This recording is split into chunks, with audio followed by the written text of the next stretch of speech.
គ្រោះថ្នាក់កំពុងត្រឡប់មកវិញនៅមជ្ឈមបូព៌ាអាមេរិកប្រមានចូលសង្គ្រាមវាយអ៊ីរ៉ង់បន្តចំណែកអ៊ីស្រាអែលថាម្រាមដៃនៅលើកៃកំភ្លើងស្រាប់ប្រយុទ្ធពេលណាក៏បានសារព័ត៌មានអូស្ត្រាលី7 News រាយការណ៍នៅថ្ងៃទី9ខែមេសាឆ្នាំ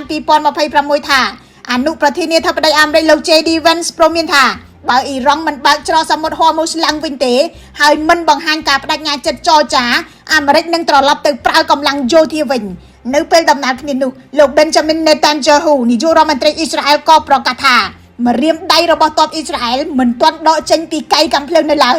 លោក JD Vance និយាយថាអ្វីដែលអាមេរិកទទួលបានពីកិច្ចព្រមព្រៀងនេះគឺអ៊ីរ៉ង់ត្រូវបើកច្រកហ័រមូសឡើងវិញនិងបង្ហាញចេតនាចរចាពិតប្រាកដបើរឿងនោះមិនបានកើតឡើងទេលោក Donald Trump មានជំរឿសជាច្រើនដើម្បីត្រឡប់ទៅសង្គ្រាមវិញហើយអ៊ីរ៉ង់អាចប្រឈមទៅនឹងផលវិបាកធ្ងន់ធ្ងរការព្រមាននេះកើតឡើងភ្លាមក្រោយពីអ៊ីរ៉ង់បានបិទច្រកហ័រមូសាជាថ្មីទៀតចាប់តាំងពីល្ងាចថ្ងៃទី8ខែមេសាមកប៉ុន្មានម៉ោងប៉ុណ្ណោះបន្ទាប់ពីភាគីចំនួនទាំង3ប្រកាសព្រមទទួលយកបទឈប់បាញ់2សប្តាហ៍អ៊ីរ៉ង់ថាបទឈប់បាញ់មិនអាចទៅរួចដោយសារតែអ៊ីស្រាអែលនៅថ្ងៃទី8ខែមេសាក្រោយព្រមឈប់បាញ់បានទម្លាក់គ្រាប់បែកយ៉ាងសន្ធឹកសន្ធាប់នៅលើលីបង់ដើម្បីកម្ចាត់ក្រុមហេសបូឡាដែលជាចលនាតស៊ូរបស់អ៊ីរ៉ង់មនុស្សជិត200នាក់ស្លាប់និង700នាក់រងរបួសប៉ុន្តែអាមេរិកបញ្ជាក់ថាបទឈប់បាញ់មិនរាប់បញ្ចូលតួអង្គហេសបូឡានៅលីបង់ឡើយអ៊ីរ៉ង់ខ្លួនឯងក៏បានវាយប្រហារប្រទេសគុយវ៉េតនិងបំផ្លាញបំពង់បង្ហូរប្រេងរបស់អារ៉ាប៊ីសាអូឌីដែរក្រោយមានបទឈប់បាញ់នេះជាចំណុចដែលធ្វើឲ្យភាគីទាំងអស់មិនទុកចិត្តគ្នាកាន់តែខ្លាំងជារួមពេលនេះគ្រប់ភាគីលើសង្វៀនមួយនេះកំពុងតែប្រឈមគ្នាដៃមួយកាន់ក្រដាសចរចាដៃមួយទៀតនៅលើកៃកំភ្លើងក្រុមហេសបូឡានៅលីបង់ក៏ប្រកាសចូលសមរភូមិប្រយុទ្ធវិញដែរបាទលោកសេរីនៅក្នុងសប្តាហ៍នេះគឺភាគីចំនួនអ៊ីរ៉ង់និងសហរដ្ឋអាមេរិកបានឈានដល់ការព្រមព្រៀងគ្នានៅក្នុងការអនុវត្តបទឈប់បាញ់រយៈពេល2សប្តាហ៍បើកផ្លូវឲ្យមានជំនួបចរចាគ្នាយើងបានចាប់អារម្មណ៍ត្រង់ចំណុចនេះមួយដែរលោកសេរីនៅក្នុងសប្តាហ៍នេះគឺសហរដ្ឋអាមេរិកបានរួមនឹងអ៊ីស្រាអែលដែរបានលើកឡើងថាបទឈប់បាញ់នេះមិនគ្របដណ្ដប់ទៅលើប្រទេសលីបង់ទេដែលវាហាក់ដូចជាបង្ហាញថាសហរដ្ឋអាមេរិកដូចជាចង់ដោះស្រាយបញ្ហានេះផ្ទាល់ខ្លួនជាមួយនឹងអ៊ីរ៉ង់ហើយអ៊ីស្រាអែលត្រូវដោះស្រាយបញ្ហានេះជាមួយនឹងអ៊ីរ៉ង់ឬក៏ខ្សែបណ្ដាញរបស់អ៊ីរ៉ង់នៅក្នុងតំបន់មជ្ឈមបូព៌ាដូចជាក្រុមហេសបូឡានៅក្នុងប្រទេសលីបង់ជាដើមចូលមកដល់ចំណុចនេះតាមមើលទៅសហរដ្ឋអាមេរិកអាចធ្វើអញ្ចឹងបានទេអត់ពីព្រោះថានៅពេលដែលវាយអ៊ីរ៉ង់ដំបូងថ្ងៃ28កុម្ភៈចាប់ផ្ដើមវាយជាមួយគ្នាដល់ពេលដល់ដំណាក់កាលដែលរកច្រកចេញបញ្ចប់សង្គ្រាមទៅជាចង់បែកជាពីរករណីផ្សេងគ្នារឿងអាមេរិកផ្សេងរឿងអ៊ីស្រាអែលផ្សេងអញ្ចឹងតើរឿងនេះវាអាចទៅរួចដែរទេលោកសេរីបាទមើលទៅសង្គ្រាមរវាងអាមេរិករួមគ្នាជាមួយអ៊ីស្រាអែលប្រឆាំងអ៊ីរ៉ង់នេះបើមើលទៅវាហាក់ដូចជាករណីខុសគ្នាមែនបាទខុសគ្នាត្រង់ថាសហរដ្ឋអាមេរិកផ្សេងចំណែកអ៊ីស្រាអែលផ្សេងបំណងរបស់សហរដ្ឋអាមេរិកនិងអ៊ីស្រាអែលប្រហាក់ប្រហែលគ្នាអញ្ចឹងហើយបានជាប្រទេសទាំងពីរនឹងរួមគ្នាវាប្រហារទៅលើប្រទេសអ៊ីរ៉ង់ហើយអ៊ីរ៉ង់រងគ្រោះដោយសារតែប្រទេសទាំងពីរហ្នឹងគឺវាប្រហារដែរប៉ុន្តែដល់ឲ្យថាចែកឲ្យដាច់ហ្នឹងវាអត់អាចដាច់ដូចគ្នាអត់អាចដាច់នៅត្រង់ថាបទឈប់បាញ់គឺកាលពីថ្ងៃទី8ខែមេសាឆ្នាំ2026នេះគឺមានបទឈប់បាញ់រវាងសហរដ្ឋអាមេរិកនិងអ៊ីរ៉ង់រហូតមកដល់ពេលនេះសហរដ្ឋអាមេរិកនិងអ៊ីរ៉ង់គឺឈប់វាយប្រហារគ្នាមែនមានន័យថាក្នុងប្រទេសទាំងពីរនេះគឺអនុវត្តតាមបទឈប់បាញ់ប៉ុន្តែអ៊ីស្រាអែលអត់ទេអ៊ីស្រាអែលមិនឈប់ទេនៅតែវាយប្រហារទៅលើក្រុមឧទាមហេសបូឡានៅប្រទេសលីបង់ដដែលដោយហាក់ដូចជាសង្គ្រាមនឹងអត់ទាន់មានបទឈប់បាញ់រវាងអ៊ីរ៉ង់និងអ៊ីស្រាអែលទេតែទោះបីយ៉ាងណាក៏ដោយក៏រហូតមកដល់ពេលនេះគេមើលឃើញថាទោះបីជាយ៉ាងណាក៏ដោយក៏សង្គ្រាមនេះមិនមែនចែកជាពីរទេមិនមែនចែកត្រង់ថាសហរដ្ឋអាមេរិកនិងអ៊ីរ៉ង់ផ្សេងអ៊ីស្រាអែលនិងអ៊ីរ៉ង់ផ្សេងមានន័យថាវាតែមួយទេប៉ុន្តែគ្រាន់តែបំណងគោលបំណងរបស់សហរដ្ឋអាមេរិកនិងគោលបំណងរបស់អ៊ីស្រាអែលវាខុសគ្នាបន្តិចមានន័យថាអ៊ីស្រាអែលនឹងវត្ថុបំណងក្នុងសង្គ្រាមជាមួយប្រទេសអ៊ីរ៉ង់នឹងវាច្រើនជាងសហរដ្ឋអាមេរិកច្រើនជាងនៅត្រង់ថាអ៊ីស្រាអែលដែលបន្តវាយប្រហារទៅលើពួកឧទាមហេសបូឡានៅប្រទេសលីបង់វាយប្រហាររហូតដល់ទៅទីក្រុងបេរូតប្រទេសលីបង់ថែមទៀតគឺក្នុងគោលបំណងថាបើធ្វើសង្គ្រាមហើយជាមួយនឹងប្រទេសអ៊ីរ៉ង់និងក្រុមតំណាងរបស់ប្រទេសអ៊ីរ៉ង់ហើយអ៊ីស្រាអែលមិនបានសម្រេចគោលដៅមានន័យថាអ៊ីស្រាអែលលុបបំបាត់ការគំរាមកំហែងដល់សន្តិសុខរបស់ខ្លួនមិនបានគឺស្មើនឹងអ៊ីស្រាអែលបរាជ័យពីព្រោះសង្គ្រាមនេះចំណាយច្រើនណាស់ អ៊ីស្រាអែលចំណាយច្រើនណាស់ទៅលើសង្គ្រាមប្រឆាំងនឹងអ៊ីរ៉ង់ផងប្រឆាំងនឹងក្រុមតំណាងរបស់ប្រទេសអ៊ីរ៉ង់ផងប៉ុន្តែរហូតមកដល់ពេលនេះអ៊ីស្រាអែលមិនទាន់សម្រេចវត្ថុបំណងរបស់ខ្លួនផងបែរជាមានបទឈប់បាញ់ជាមួយសហរដ្ឋអាមេរិកជាមួយខាងប្រទេសអ៊ីរ៉ង់នេះគឺអ៊ីស្រាអែលមិនអាចទទួលយកបានអញ្ចឹងហើយបានជាសង្គ្រាមអាមេរិកនិងអ៊ីរ៉ង់បានអនុវត្តបទឈប់បាញ់អ៊ីស្រាអែលមិនអនុវត្តបទឈប់បាញ់ដោយសារតែអ៊ីស្រាអែលមិនបានសម្រេចវត្ថុបំណងរបស់ខ្លួនទេហើយចំណែកសហរដ្ឋអាមេរិកវិញថាឥឡូវអាចបើបែបនេះមែនសហរដ្ឋអាមេរិកអាចដើរចេញបានទេហើយសហរដ្ឋអាមេរិកអាចមិនវាយប្រហារទៅលើប្រទេសអ៊ីរ៉ង់ជាអចិន្ត្រៃយ៍តែម្ដងឬក៏យ៉ាងណាក៏មិនអាចដូចគ្នាគ្រាន់តែសហរដ្ឋអាមេរិកផ្អាកបានតែអ៊ីស្រាអែលផ្អាកអត់បានទេអាមេរិកផ្អាកបានដូចជានៅពេលបច្ចុប្បន្ននេះគឺអាមេរិកបានអនុវត្តបទឈប់បាញ់ប៉ុន្តែរឿងគេហៅថាបញ្ហាវានៅតែចាក់ស្រេះដដែលឥឡូវនេះគឺបើនិយាយពីរបួសអ៊ីស្រាអែលអាមេរិកហើយនិងអ៊ីរ៉ង់គឺរងរបួសពេញខ្លួនដូចគ្នាហើយបញ្ហាវានៅត្រង់ថាអាមេរិកគឺប្រកាសហើយថាខ្លួនមិនដកកងកម្លាំងយោធារបស់ខ្លួនចេញពីតំបន់មជ្ឈមបូព៌ាទេគឺនៅតែបង្កើនកងកម្លាំងទ័ពបង្កើនគ្រឿងយុទ្ធោបករណ៍ក្នុងគោលដៅវាយប្រហារទៅលើប្រទេសអ៊ីរ៉ង់ដដែលដោយសារតែរឿងស្មុគស្មាញមួយទៀតវាចូលមកដល់គឺច្រកសមុទ្រហូមូសនេះឯងហើយច្រកសមុទ្រហូមូសនេះវាជាប្រយោជន៍ជាលក្ខណៈអន្តរជាតិហើយបើសិនបើសហរដ្ឋអាមេរិកដើរចេញដោយមិនដោះស្រាយរឿងនេះនោះការស្ដីបន្ទុករបស់សហរដ្ឋអាមេរិកនៅតែមានអញ្ចឹងនិយាយជារួមមកវិញទោះបីជាអ៊ីស្រាអែលនៅប្រយុទ្ធអាមេរិកមិនប្រយុទ្ធក៏ដោយក៏សហរដ្ឋអាមេរិកមិនអាចដកខ្លួនចេញពីសង្គ្រាមជាមួយប្រទេសអ៊ីរ៉ង់នេះដោយមិនមានកិច្ចព្រមព្រៀងដែរគឺត្រូវតែមានដដែលនៅតែជាប់ដៃដដែលគ្រាន់តែសហរដ្ឋអាមេរិកនិងអ៊ីស្រាអែលហាក់ដូចជាពីរបកផ្សេងគ្នាប៉ុន្តែវត្ថុបំណងជាប់ក្នុងសង្គ្រាមដូចគ្នាទាំងអាមេរិកទាំងអ៊ីស្រាអែលមិនអាចដើរចេញដោយមិនមានកិច្ចព្រមព្រៀងជាមួយនឹងប្រទេសអ៊ីរ៉ង់ក្នុងការបញ្ចប់សង្គ្រាមនោះទេបាទលោកសេរីមនៅក្នុងសប្តាហ៍នេះនៅថ្ងៃសុក្រតាមវេលានៅកម្ពុជាយើងបានទទួលដំណឹងថាអ៊ីស្រាអែលដែលប្រកាន់ជំហររឹងក្នុងការបន្តវាយសន្ធាប់ទៅលើក្រុមហេសបូឡាបានងាកមករកការចរចាជាមួយរដ្ឋាភិបាលនៃប្រទេសលីបង់វិញអាចនៅដើមសប្តាហ៍ក្រោយនៅក្នុងទីក្រុង Washington មានក្តីរំពឹងយ៉ាងណាពីជំនួបបញ្ចប់សង្គ្រាមរវាងអ៊ីស្រាអែលនិងលីបង់នេះហើយម្យ៉ាងវិញទៀតយើងក៏បានទទួលដំណឹងដែរថាអ្នកដែលត្រូវតែជួបជាមួយនឹងអ៊ីស្រាអែលនោះមិនមែនខាងហេសបូឡាទេគឺខាងរដ្ឋាភិបាលលីបង់ទៅវិញស្របពេលដែលអ៊ីស្រាអែលវាយមករយៈកាលចុងក្រោយនេះគឺវាយហេសបូឡាបាទចំពោះលីបង់ហើយនិងអ៊ីស្រាអែលនេះអាចនិយាយគ្នាបានដោយសារតែនៅលីបង់នឹងបែកជាពីរ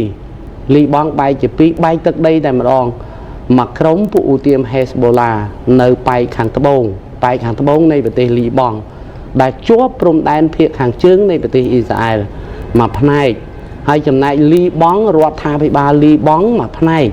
គេមាននាយករដ្ឋមន្ត្រីមានប្រធានាធិបតីរបស់គេមួយផ្នែកទៅហើយការចរចានេះនៅត្រង់ថា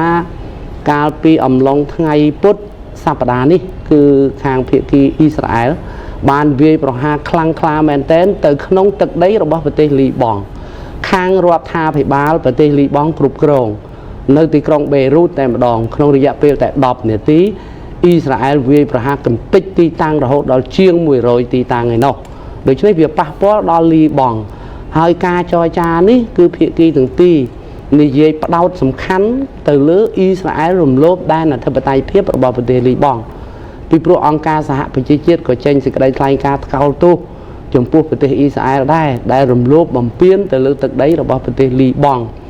ដោយអ៊ីស្រាអែលមិនត្រឹមតែវាយប្រហារទៅលើទីតាំងរបស់ក្រុមហេសបូឡាក្រុមឧទាមហេសបូឡានៅប្រទេសលីបង់នឹងទេអ៊ីស្រាអែលវាយប្រហារទៅដល់ទឹកដីគ្រប់គ្រងរបស់រដ្ឋាភិបាលលីបង់ដូច្នេះនេះវាចែកគ្នាដាច់ដោយអ៊ីស្រាអែលមិនវាយប្រហារមិនចរចាជាមួយពួកឧទាមហេសបូឡានៅប្រទេសលីបង់ទេគឺចរចាជាមួយនឹងរដ្ឋាភិបាលលីបង់ជារឿងផ្សេងក្នុងរឿងដែលអ៊ីស្រាអែលវាយប្រហារចូលជ្រៅទៅដល់ទឹកដីកាន់កាប់របស់រដ្ឋាភិបាលលីបង់អញ្ចឹងការចរចានេះជារឿងផ្សេងហើយក៏មិនអាចបញ្ចប់សង្គ្រាមបានដែរពីព្រោះការវាយប្រហារទៅលើអ៊ីស្រាអែលបាញ់គ្រាប់រ៉ុកែតបាញ់កំភ្លើងធំយានដ្រូនជាដើមចូលក្នុងទឹកដីអ៊ីស្រាអែលភាគខាងជើងមិនមែនរដ្ឋាភិបាលលីបង់ទេគឺជាពួកឧទាមហេសបូឡា nơiប្រទេសលីបង់ដែលលីបង់ខ្លួនឯងនេះក៏ចាត់ទុកពួកឧទាមហេសបូឡានឹងជាអក្រិតជនដែរគឺជាភេរវជនទៅទៀតដូច្នេះមានន័យថាសូម្បីតែរដ្ឋាភិបាលលីបង់ក៏មិនត្រូវរើគ្នាជាមួយនឹងពួកឧទាមហេសបូឡានៅប្រទេសលីបង់នឹងដែរហើយការចរចារវាងអ៊ីស្រាអែលនិងលីបង់នេះគឺជារឿងរំលោភបំពានដែនអធិបតេយ្យភាពរបស់ប្រទេសលីបង់ពីអ៊ីស្រាអែល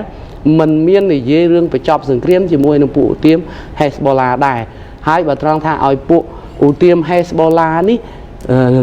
ធ្វើតាមការបង្គាប់បញ្ជារបស់ខាងរដ្ឋាភិបាលលីបង់គឺពួកឧទាមអត់អាចហេសបូឡាពួកឧទាមហេសបូឡាអត់អាចធ្វើតាមការចង្អុលបង្ហាញរបស់រដ្ឋាភិបាលតាលីបង់ទេពីព្រោះពួកឧទាមហេសបូឡានេះក៏មានទឹកដីគ្រប់គ្រងនៅប៉ែកខាងត្បូងនៃប្រទេសដែរដូច្នេះការចរចានេះទំនងជាមិនអាចបិទបញ្ចប់សង្គ្រាមរវាងអ៊ីស្រាអែលនិងពួកឧទាមហេសបូឡាបានទេដោយសារតែការចរចានេះគឺរដ្ឋាភិបាលលីបង់និងខាងអ៊ីស្រាអែលនេះបាទឥឡូវយើងងាកមកកាន់ផលប៉ះពាល់ដែលអាចកើតមានឡើងពិសេសទៅលើរដ្ឋបាលរបស់លោកដូណាល់ត្រាំបើសិនជាត្រូវបន្តសង្គ្រាមអូសពេលយូរនៅក្នុងប្រទេសអ៊ីរ៉ង់នេះបន្តទៅទៀតតើរដ្ឋាភិបាលរបស់លោកដូណាល់ត្រាំទទួលរងសម្ពាធយ៉ាងណាខ្លះហើយខាងអ៊ីរ៉ង់ខ្លួនឯងក៏យ៉ាងណាដែរទៅបាទចំពោះសម្ពាធឥឡូវនេះគេហៅថាចុះទឹកដូចគ្នាចុះទឹកឲ្យកាន់តែជ្រៅដូចគ្នាទាំងអ៊ីរ៉ង់ទាំងអាមេរិកចុះទឹកជ្រៅនៅត្រង់ថាឥឡូវនេះអាមេរិកដកថយក៏មិនបានទៅទៀតដោយសារតែបើទៅមុខវាឆ្ងាយដូចគ្នាហើយបើមកក្រោយវិញក៏វាឆ្ងាយដូចតែទៅមុខដែរអញ្ចឹងហើយបើធ្វើដំណើរទៅមុខក៏ទៅយូរដល់ហើយបើថយមកក្រោយទៅទៀតក៏នៅតែយូរដល់ដូចគ្នាដូច្នេះផុងខ្លួនសហរដ្ឋអាមេរិកផុងខ្លួននឹងច្រើនណាស់ផុងខ្លួនទី1គឺប្រជាប្រិយភាពរបស់លោកត្រាំបានធ្លាក់ចុះលើ 30% តែប៉ុណ្ណោះចាប់ពីសង្គ្រាមផ្ទុះឡើងជាមួយនឹងប្រទេសអ៊ីរ៉ង់ហ្នឹងហើយអ្នកនយោបាយប្រជាពលរដ្ឋទាំងខាងគណៈបកប្រជាធិបតេយ្យទាំងខាងគណៈបកសាធារណរដ្ឋរបស់លោកត្រាំបង្ហាញនៅការមិនពេញចិត្តចំពោះលោកត្រាំហ្នឹងកាន់តែច្រើនដូច្នេះបញ្ហាប្រឈមគឺលោកត្រាំអាចនឹងនៅខែវិច្ឆិកាចុងឆ្នាំ2026នេះគឺនឹងមានការបោះឆ្នោតពាក់កណ្ដាលអាណត្តិអញ្ចឹងការបោះឆ្នោតពាក់កណ្ដាលអាណត្តិនេះប្រសិនបើលោកត្រាំដោះស្រាយមិនបានត្រឹមត្រូវក្នុងសង្គ្រាមជាមួយប្រទេសអ៊ីរ៉ង់នេះទេនោះលោកនឹងបាត់បង់ប្រជាប្រិយភាពក្នុងការបោះឆ្នោតនៅខែវិច្ឆិកាចុងឆ្នាំ2026នេះជាសម្ពាធខ្លាំងមែនទែនលើប្រធានាធិបតីសហរដ្ឋអាមេរិកលោកដូណាល់ត្រាំពីព្រោះនៅសហរដ្ឋអាមេរិកប្រធានាធិបតីសភានិងព្រឹទ្ធសភាជាអំណាចដាច់ពីគ្នាប្រធានាធិបតីដោយនៅពេលបច្ចុប្បន្ននេះខាងសភាក៏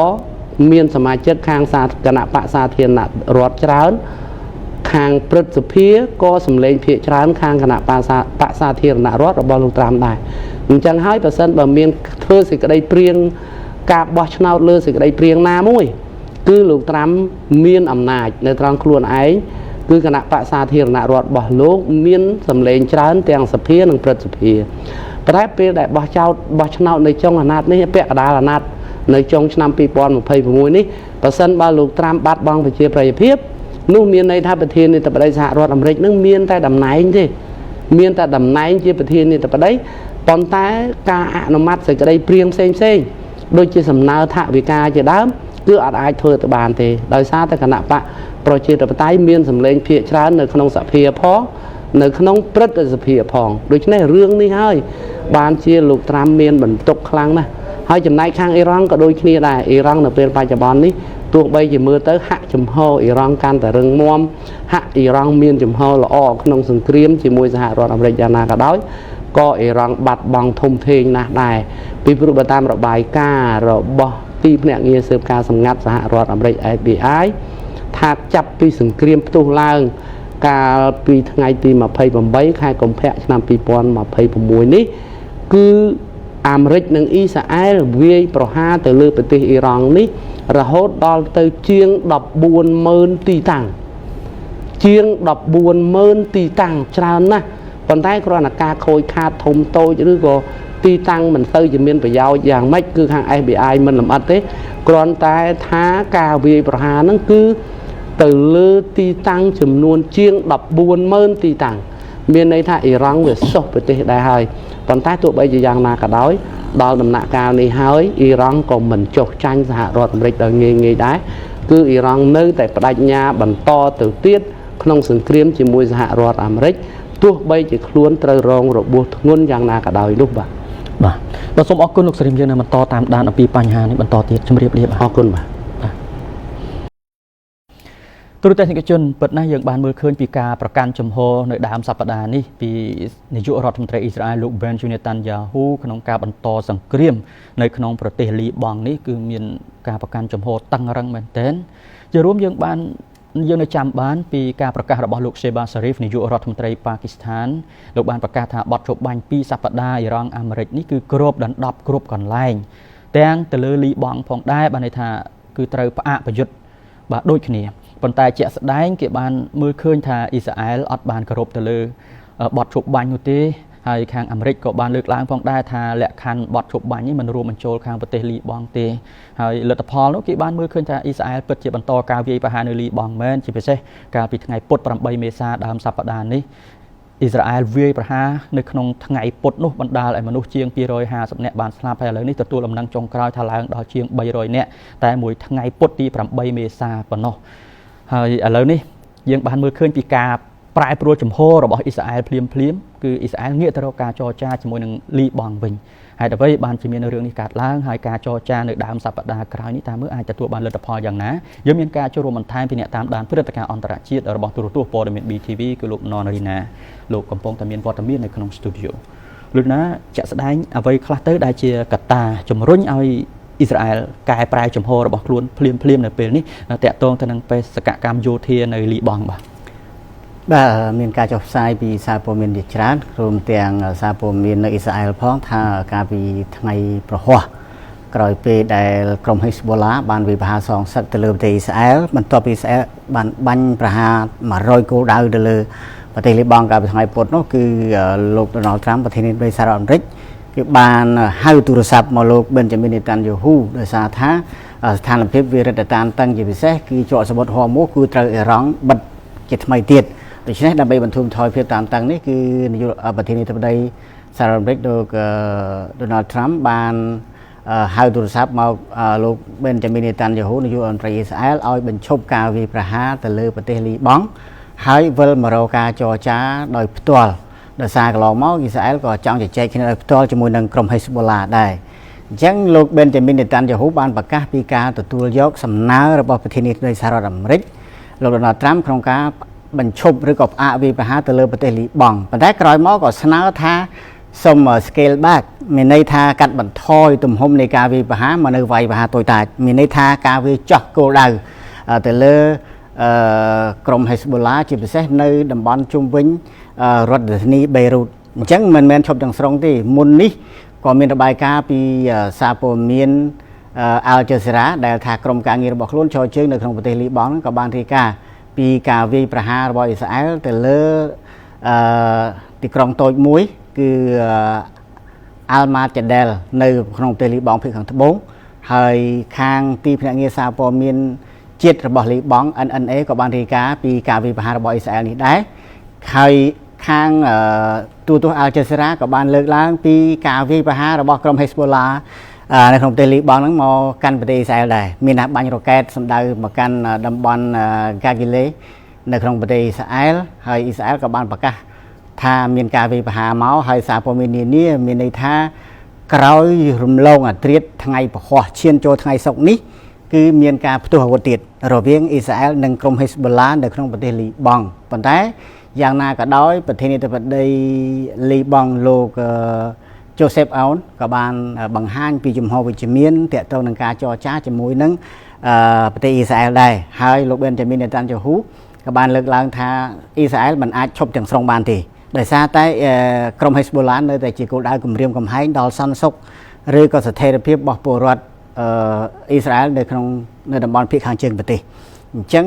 គេបានមើលឃើញថាការចរចាបទឈប់បាញ់រវាងអ៊ីស្រាអែលនិងក្រុម Hezbollah នេះប្រព្រឹត្តទៅក្រោមស្នូគ្រាប់កំភ្លើងមិនមែនក្រោមស្នូទឹកភ្លៀងទេគឺក្រោមស្នូគ្រាប់កំភ្លើងគឺអ៊ីស្រាអែលបានប្រកាសឲ្យរដ្ឋមន្ត្រីការពារជាតិរបស់អ៊ីស្រាអែលលោកអ៊ីស្រាអែលកាត់ក៏បានប្រកាសដែរថាការប្រយុទ្ធគ្នាមិនអាចឈប់បានទេអញ្ចឹងអ្វីដែលអ៊ីស្រាអែលចង់បានទី1គឺការធានាសន្តិសុខសម្រាប់ពលរដ្ឋ អ៊ីស្រាអែលនៅក្នុងប្រទេសអ៊ីស្រាអែលភាគខាងជើងដែលវាជាប់នឹងព្រំដែនភាគខាងត្បូងរបស់លីបង់មួយទៀតគឺទាមទារជាចាំបាច់នៅការដកហូតអាវុធពីក្រុមហេស្បូឡាបើមិនអាចដកហូតអាវុធក្រុមនេះបានទេអញ្ចឹងអ៊ីស្រាអែលគ្មានថ្ងៃបានសុខទេនេះគឺជាការបញ្ជាក់ពីលោកបេនយ៉ាមីន នេតានយ៉ាហ៊ូហើយមួយទៀតគឺការស្ដារទំនាក់ទំនងប្រក្តីភាពឡើងវិញរវាងលីបង់និងប្រទេសអ៊ីស្រាអែលដោយសារចាប់តាំងពីសង្គ្រាមជាមួយក្រុមហេស្បូឡាដែរឆ្នាំទសវត្សរ៍ឆ្នាំ90គឺ95ហ្នឹងគេបានផ្ទុះឡើងហើយធ្វើឲ្យអ៊ីស្រាអែលចូលកាន់កាប់ប្រទេសលីបង់មួយរយៈដែលទម្រាំដកចេញមកឈរជើងនៅកន្លែងដើមវិញដូច្នេះគេមិនទាន់ប្រកាសទេដោយសារថាឥឡូវនេះក្រុមហេស្បូឡាបានលើកឡើងហើយថាខ្លួនអត់ចរចាដោយផ្ទាល់ជាមួយនឹងអ៊ីស្រាអែលទេប៉ុន្តែយ៉ាងណាគឺតំណាងមានន័យថារដ្ឋាភិបាលលីបង់ជាហៅថាជាអាជ្ញាធរអំណាចដែលគេទទួលស្គាល់ថាជាអ្នកដឹកនាំប្រទេសលីបង់ជាអ្នកទៅចរចាជំនួសដោយសារថាក្រុមហេស្បូឡានេះគឺគាត់តែជាអង្គភាពមួយដែលគេចាត់ទុកថាជាក្រុមហេស្បូឡាជាក្រុមជីវពលទេជាក្រុមឧទាមទេដែលមានទិសដៅប្រឆាំងនឹងអ៊ីស្រាអែលដូច្នេះការចរចានៅដើមសប្តាហ៍ក្រោយនៅក្នុងទីក្រុងវ៉ាស៊ីនតោននេះគឺនាយករដ្ឋមន្ត្រីអ៊ីស្រាអែលទាមទារឲ្យមានការចរចាក្នុងកម្រិតរដ្ឋមន្ត្រីដែលលីបង់និងអ៊ីស្រាអែលត្រូវជួបគ្នានៅទីនោះបាទឥឡូវងាកមកកាន់ក្តីរំពឹងថានឹងទទួលបានលទ្ធផលវិញតាមមើលទៅអាចជំនួបដើមសប្តាហ៍ក្រោយនេះនៅទីក្រុងវ៉ាស៊ីនតោនអាចនឹងទម្លុះទម្លាយភាពទាល់ច្រកក្នុងសង្គ្រាម